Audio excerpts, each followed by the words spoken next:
مجھے سمجھ نہیں آتی کہ تو صرف عورت ہے یا غموں کا باپ ہے تو، حالانکہ وہ مذکر نہیں ہے جی، لیکن اس کو بلحزن کہا، اور یہ تو لفظی ترجمہ ہے، اور اصطلاحی معنی یہ ہے کہ تو مرکز و محور غم و اندوہی ہے کہ ہر وقت تیرے اندر سے غم نظر آتا ہے، تجھے تیری غربت جینے نہیں دیتی، اور تو اپنی غربت کے شکوے مجھ سے کرتی ہے، واویلا کرتی ہے، تو صرف تو زن ہے یا بلحزن ہے؟ قابل غور تو صرف زن ہے یا بلحزن ہے؟ جی، صرف مصیبت کی پڑیا ہی ہے تو، یا عورت بھی ہے تو؟ کیونکہ عورت کا جو مقصود ہے وہ گھر کے لیے سکون کی علامت ہے، وہ اپنے بچوں کے لیے، اپنے خاوند کے لیے، پورے گھر کے لیے ایک سکون و طمانینت کی ایک مخلوق ہے اللہ کی طرف سے، اور آدم علیہ السلام کی طمانینت کے لیے اللہ پاک نے انہی میں سے عورت کو پیدا کیا، لہذا وجود زن یہ حزن کے ساتھ نہیں ہونا چاہیے، بلکہ وجود زن یہ اللہ کی نعمت کا عکس ہونا چاہیے۔ تو اس نے پھر خامد نے کہا کہ تجھے نہیں پتا کہ میرے نبی نے کیا فرمایا ہے؟ میرے نبی نے فرمایا ہے الفقر فخری، نبی نے فرمایا ہے کہ یہ جو فقر ہے، یہ جو غربت ہے، یہ جو لیس یا لمیٹڈ اماؤنٹ آف سسٹیننس ہے، یہ لوگوں کے لیے نقص ہوگا، لیکن حضور نے فرمایا کہ یہ میرے لیے فخر ہے۔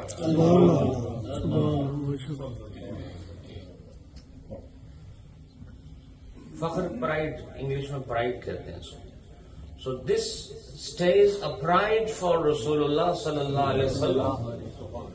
when it comes to the shortage of sustenance, with other household shortcomings. When you are in lack of daily living items, for ordinary people this becomes a test, but for the Prophet sallallahu alaihi wasallam this becomes a pride for Rasulullah sallallahu alaihi wasallam. نبی پاک کے لیے یہ فخر بن جاتا ہے۔ اور پھر حضور علیہ الصلوۃ والسلام نے یہ ارشاد فرمایا کہ میں نے جنت میں یوں نگاہ اٹھا کے دیکھا تو اس میں مجھے فقیر لوگوں کی کثرت نظر آئی، مجھے فقراء کی کثرت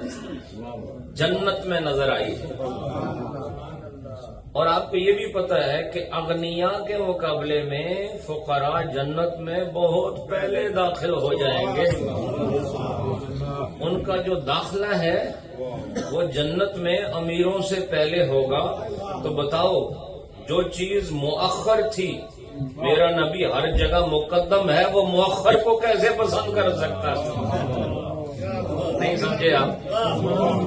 کیونکہ فقیروں کا جنت میں جانا مقدم ہے اور امیروں کا جانا مؤخر ہے، لہذا میرا نبی کہیں مؤخر نہیں ہے، میرا نبی ہر جگہ خیر کے معاملے میں مقدم نظر آتا ہے،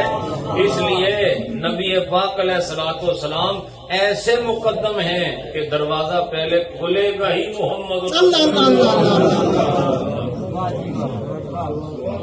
ایسی تقدیم آپ نے کہیں نہیں دیکھی ہو، تو جنت کا دروازہ کھلے گا ہی آپ کے لیے۔ اور پھر روحانی جہان میں رومی صاحب نے کہا تو فقیروں کو تانا نہ دے اے میری بیگم، اس آدمی کی طرف سے کہتے تجھے پتہ نہیں نبی کا فخر ہی فخر ہے۔ اور پھر